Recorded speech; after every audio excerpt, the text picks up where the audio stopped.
वर विद्यार्थ्यांचं आंदोलन सुरू आहे। काल रात्री दिल्ली पोलिसांनी पुन्हा एकदा आंदोलक विद्यार्थ्यांवर लाठीचार्ज केलेला आहे। पोलिसांनी आंदोलकांवर अश्रुधुराच्या नळकांड्या ज्या आहेत त्या फोडलेल्या आहेत। सध्या दिल्लीत तणावपूर्ण शांतता आहे। केंद्रीय शिक्षण मंत्री धर्मेंद्र प्रधान यांनी राजीनामा द्यावा या मागणीसाठी जंतर मंतरवर गेल्या महिनाभरापासून सीजेपीचं आंदोलन सुरू आहे।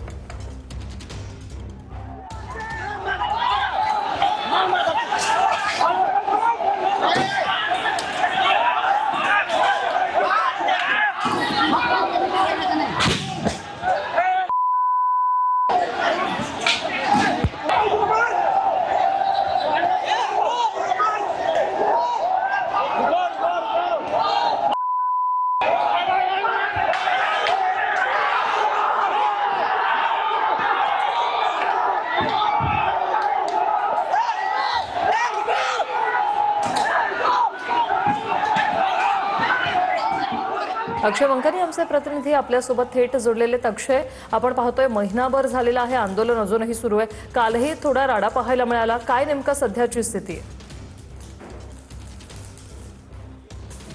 ऋषाली, सध्या आपण जंतर मंतर परिसरामध्ये आहोत आणि आपण पाहू शकतो की अभिजित दिपके यांच्या नेतृत्वात जे आहे ते अद्यापही आंदोलन जे आहे ते महिन्याभरापासून या ठिकाणी सुरू असल्याचं आपल्याला पाहायला मिळते। अभिजित दिपके सध्या विद्यार्थ्यांची आंदोलकांची जे आहेत ते या ठिकाणी चर्चा करताना आपल्याला पाहायला मिळतात आहेत। आणि 20 तारखेला ज्यावेळेस संसदेच्या पावसाळी अधिवेशनाचा पहिला दिवस होता त्यावेळेस सीजेपीने अर्थात काँग्रेस जनता पार्टीने संसदेवरती शांततापूर्ण मोर्चा काढण्याची संपूर्ण जी आहे हाक दिलेली होती, परंतु या सगळ्या मोर्चावरती मोठ्या प्रमाणात लाठीचार्ज जो आहे तो दिल्ली पोलिसांकडून करण्यात आलेला होता। त्यानंतर मात्र सीजेपी अर्थात काँग्रेस जनता पार्टीकडून या ठिकाणी जंतर मंतरवरती जोपर्यंत आमच्या मागण्या मान्य होणार नाही तोपर्यंत आम्ही आंदोलनावरती ठाम असणार अशी भूमिका जी आहे ती घेण्यात आलेली असल्याचं पाहायला मिळतंय। आणि हे आता जवळपास 20 तारखेच्या नंतर आज 23 तारीख आलेली आहे। जवळपास 4 दिवस झालेत हे विद्यार्थी जे आहेत या ठिकाणी रात्रभर दिवस रात्रभर या ठिकाणी आंदोलनावरती आंदोलक जे आहेत ते आपल्या ठाम असलेल्याचं आपल्याला पाहायला मिळतंय। सध्या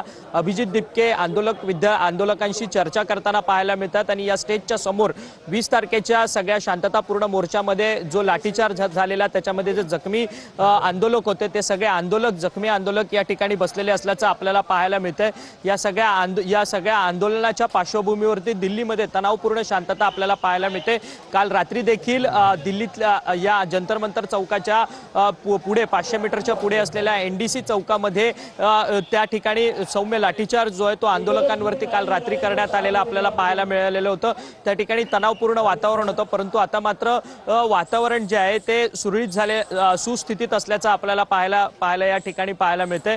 आज या आंदोलनाला कोणकोणते राजकीय नेते भेट देणार आहे हे पाहणं महत्त्वाचं ठरणार आहे, कारण की काल महाराष्ट्रातून जरंगे पाटील असतील, राजू शेट्टी असतील, महादेव जानकर असतील आणि इतर नेते मंडळी जे आहेत ते या संपूर्ण या सगळ्या आंदोलनाला भेट देण्याकरता या ठिकाणी आलेले असल्याचं आपल्याला पाहायला मिळालेलं होतं। सोनम वांगचुक यांनी याच स्टेजवरतून खरं तर आमरण उपोषण केलेलं होतं आणि या आमरण उपोषणाच्या त्यावेळेस मात्र पोलिसांनी जो आहे तो हस्तक्षेप करत त्यांना हॉस्पिटलमध्ये दाखल केलेलं होतं, परंतु आता मात्र त्यांना मेदांता रुग्णालयात डॉक्टरांनी न्यायालयाच्या निर्णयानुसार त्यांना त्या मेदांता नक्कीच अक्षय, तुमच्याकडून अपडेट घेत राहू। तुर्तास धन्यवाद दिलेल्या या माहितीसाठी।